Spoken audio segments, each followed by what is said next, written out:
Innal hamdalillah nahmaduhu wa nasta'inuhu wa nastaghfiruh wa na'udzu billahi min syururi anfusina wa min sayyiati a'malina. Man yahdihillahu fala mudhillalah wa man yudlilhu falan tajida lahu waliyyan mursyida. Asyhadu an la ilaha illallah wahdahu la syarikalah wa asyhadu anna Muhammadan abduhu wa rasuluhu alladzi la nabiyya ba'dah, amma ba'd. Fa qala Allah ta'ala fil Qur'anil Karim, a'udzu billahi minasy syaithanir rajim. Nahnu qasamna bainahum ma'isyatahum fil hayatid dunya wa rafa'na ba'dahum fawqa ba'din darajat liyattakhidha ba'duhum ba'dan sukhriya.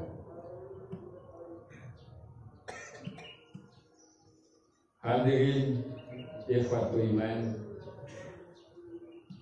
rahimakumullah. Puji kita panjatkan pada Ilahi Rabbi, puja pada Allah Subhanahu wa Ta'ala, begitupun syukur kepada Rabbun yang Maha Ghafur. Hari ini 10 Zulhijjah 1443 Hijriah yang bertepatan dengan 10 Juli 2022. Allah Subhanahu wa Ta'ala telah menetapkan kita untuk senantiasa bisa melaksanakan berbagai hal aktivitas, dan insya Allah hari ini di 10 Zulhijjah ini kita melaksanakan aktivitas kita berupa beribadah kepada Allah Subhanahu wa Ta'ala yang diawali dengan berbagai macam ibadah. Sejak tanggal 1 Zulhijjah hingga hewan disembelih, bagi yang hendak melaksanakan penyembelihan, bagi pekurban disunahkan untuk tidak memotong kuku dan rambutnya. Tanggal 9 Zulhijjah, setelah kita melaksanakan salat subuh, hingga tanggal 13 Zulhijjah waktu asar, kita pun dianjurkan untuk terus-menerus melaksanakan takbir, mengagungkan Allah Subhanahu wa Ta'ala pada setiap waktu dan kesempatan yang memungkinkan kita melaksanakan takbir itu. Jelas tanggal 9-nya kemarin kita pun melaksanakan saum dinamakan dengan saum Arafah. Dan insya Allah mulai tanggal 10 Zulhijjah ini hingga tanggal 13 Zulhijjah kita pun disunahkan untuk menyembelih hewan kurban. Namun demikian, Allah Subhanahu wa Ta'ala sebelumnya memuji kita terjadinya PMK, penyakit mulut dan kuku. Sebagian kaum muslimin ada yang terganggu untuk melaksanakan ibadah ini. Namun Dewan Isbat Persatuan Islam, begitupun Majelis Ulama Indonesia telah menyampaikan fatwa bahwa sapi ataupun hewan kurban, sapi, unta, kambing dan yang lainnya, bila mengalami gejala yang berat maka tidak sah dikurbankan, maka kurbannya itu tidak sah. Tapi seandainya kurban itu yang dipotong gejalanya ringan, maka sah penyembelihan kurban itu. Hadirin ikhwatul iman rahimakumullah, tidak terasa dengan bertambahnya jumlah usia kita, jelas berkurang pula jatah hidup kita. Maka kita meyakini tilkal ayyamu nudawiluha bainan nas, itulah hari-hari yang kami putarkan di antara manusia. Dari waktu ke waktu kita menjalani apa yang dinamakan pertemuan. Bagi kaum muslimin, pertemuan yang sifatnya setiap hari atau harian dengan melaksanakan ibadah salat wajib sehari 5 kali. Ada yang lebih besar lagi pertemuan itu, yaitu Jumatan yang dilakukan sepekan sekali. Ternyata ada pertemuan umat manusia kaum muslimin pada khususnya setiap setahun 2 kali, yaitu Idul Fitri dan Idul Adha. Ini dilakukan 2 kali.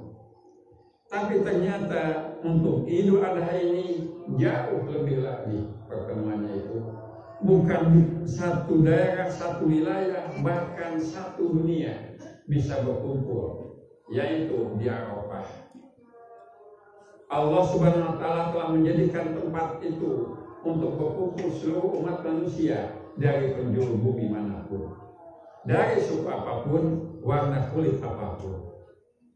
Ini adalah grand design Allah Subhanahu wa Ta'ala, bagaimana cara Allah mengumpulkan umat manusia ini, terlebih kita selaku muslim.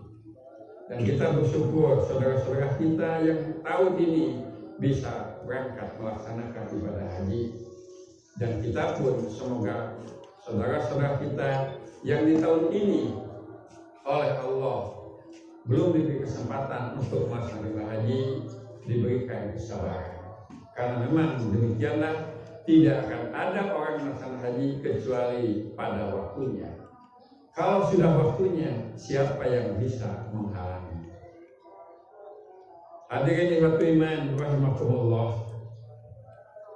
Hewan yang kita kurbankan, besar dan kecil, mahal dan murah, menjadi pertanda bagaimana cara Allah membagikan rahmatnya kepada hamba-hambanya. Dan rahmat itu Allah bagikan setiap saat, setiap waktu, di setiap tempat. Seluruh umat manusia, bahkan seluruh makhluk yang ada di muka bumi ini mendapatkan rahmat dari Allah Subhanahu wa Ta'ala.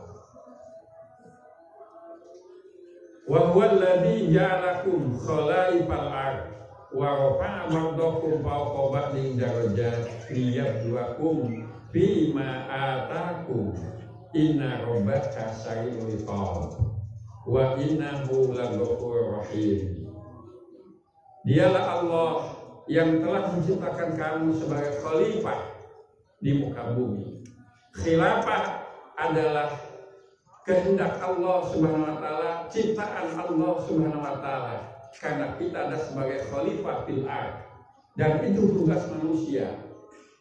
Khilafah adalah apa yang Allah telah tetapkan untuk memakmurkan bumi ini, di mana juga para khalifah-khalifah di bumi itu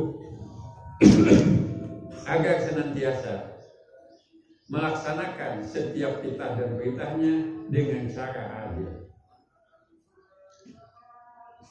Di mana Allah Subhanahu wa Ta'ala menyatakan wa rafa'a ba'dakum fawqa ba'din darajat, dan Allah telah mengangkat sebagian kamu atas sebagian yang lain beberapa derajat.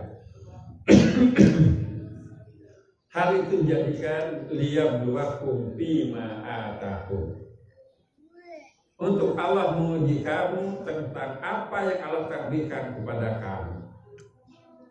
Inna rabbaka sari'ul iqab, sesungguhnya Tuhanmu itu amat cepat sisaannya. Wa innahu laghafurur rahim, dan Allah itu Maha Pengampun juga Maha Penyayang.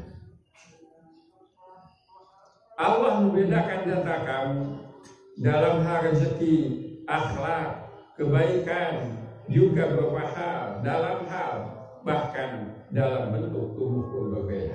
Walaupun secara umum sama, tapi ada yang berbeda. Hingga warna kulit yang dimiliki oleh seseorang. Bahkan kita mendapatkan dari satu keluarga.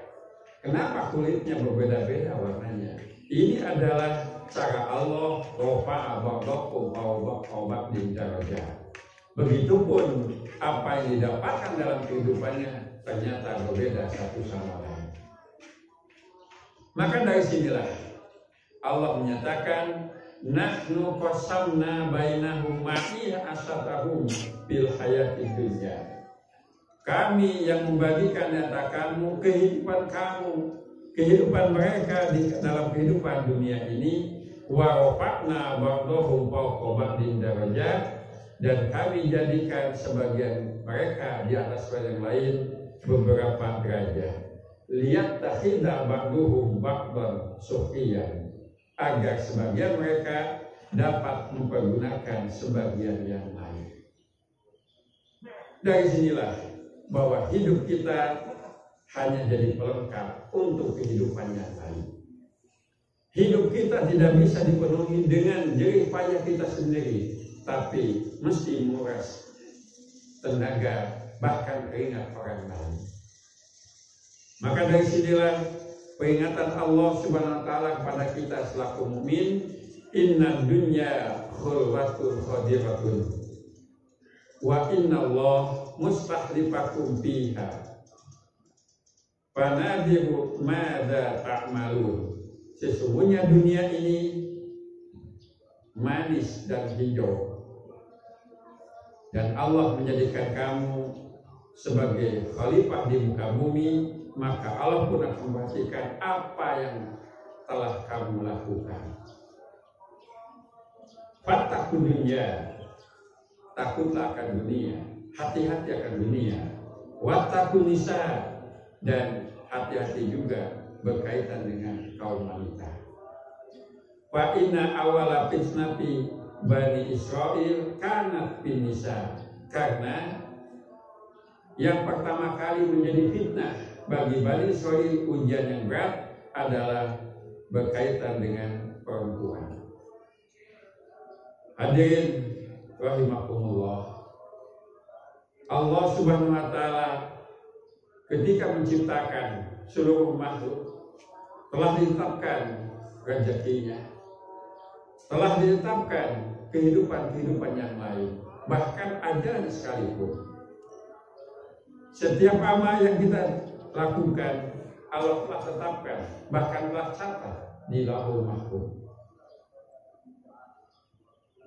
Maka rezeki yang Allah tetapkan berupa rahmat dari Allah Subhanahu wa taala, di mana inna rahmati taglibu ghadabi, sesungguhnya rahmatku senantiasa mengalahkan kebencianku, rahmatku mengalahkan kemarahanku. Maka Allah Subhanahu wa taala dalam keterangan menciptakan rahmat itu sebanyak 100. Lalu Allah Subhanahu wa taala tahan 99 bagian dan hanya satu diturunkan di dunia ini. Maka dari yang satu ini seluruh makhluk yang ada di bumi menikmati rahmat Allah Subhanahu wa taala. Mulai dari makhluk yang terlihat dengan mata hingga makhluk yang tidak bisa kita lihat dengan mata langsung, mesti dengan menggunakan kata pembesar ataupun alat pembesar. Makhluk-makhluk itu semua mendapatkan rahmat dari Allah Subhanahu wa taala. Bagaimana rahmat Allah ciptakan? Tatarahamul khalaik, maka seluruh makhluk itu semua saling menyayangi. Tidak mungkin ada keturunan dengan keturunan yang baik, yang banyak. Allah dalam menjaga hifdzun nasli, menjaga keturunan, dibutuhkan kasih sayang satu sama lain. Hingga Rasul menyatakan, hatta tarfa'u dabah hafiroha an waladiha khasyata an tusibahu.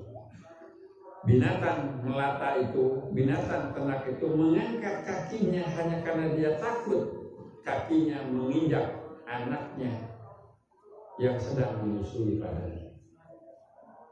kita mendapatkan rahmat di berbagai tempat. Dan kita menyaksikan di mana rahmat Allah itu oleh Allah Subhanahu wa taala dibagikan bagi seluruh makhluk. Allah menegaskan, ahum yaksimuna rahmat rabbik. Apakah mereka yang membagikan rahmat Tuhanmu? Nahnu qasamna bainahum ma'ishatahum fil hayati dunya. Kamilah yang membagikan di antara mereka tentang kehidupan dunia ini, wa rafa'a ba'dahum fawqa ba'din darajat, dan kami jadikan sebagian mereka atas sebagian yang lain beberapa derajat. Tetap ujungnya apa? Lihat tahidah ba'dahum ba'dan sofiyah, agar sebagian mereka dapat mempergunakan sebagian yang lain. Dan kenyataannya dalam hidup kita semua, kita adalah pelayan bagi yang lain. Seorang pembantu melayani tuannya, seorang tuan melayani pembantunya. Atasan melayani bawahan, apalagi bawahan melayani atasan. Tidak ada hidup ini yang kita jalani kecuali jadi pelayan bagi yang lain. Hanya Allah memberikan posisi yang berbeda-beda satu sama lain. Oleh karena itu kita meyakini sebagaimana ayat, wa rahmatu rabbika khairum mimma yajma'un, dan rahmat Tuhanmu itu lebih baik dari apa yang mereka kumpulkan. Hadirin rahimakumullah, mudah-mudahan keterangan yang kasih itu senantiasa menjadikan kita untuk tetap berada di dalam Islam ini, dan tetapnya daulatul iman, daulatul Islam di dalam diri dan jiwa kita. Mudah-mudahan amal ibadah kita semua menjadi amalan mutaqabbalan indallah. Rabbana atina fid dunya hasanah wa fil akhirati hasanah wa qina adzabannar. Aqulu qouli hadza wa astaghfirullah li wa lakum. Wassalamualaikum warahmatullahi wabarakatuh.